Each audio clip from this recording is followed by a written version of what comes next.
So I'm not going to do anything too silly, I hope. Welcome back to Cloudburst. This is our third year, and I think it's at the point now where we can talk about Cloudburst. We sort of have an idea of what such a creature is, and that's one of the things I think this weekend, for me anyway, I'm looking forward to. Talking about where we are with this and where we want to go. We've already reserved for next year. We cannot have Mother's Day weekend though, so it's going to be the next week. If you want to put it on your calendars right now or whatever, you won't have to do that. I'll be bothering you relentlessly. Yeah, that's long and away. In terms of welcome, I just thought I would,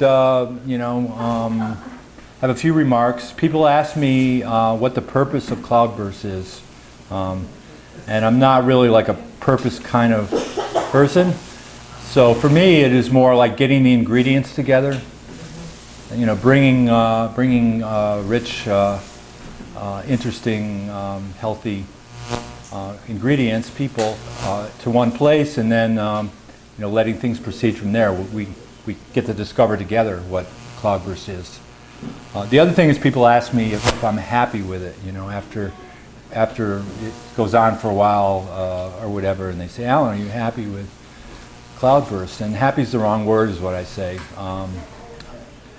There's like a whole side story I could go into about more about why that's true.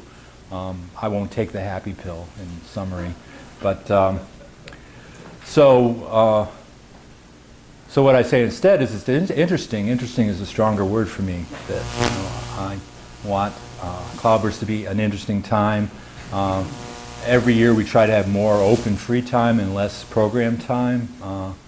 So next year we might have all free time, but not really. But I think we're approaching a better balance. So in thinking about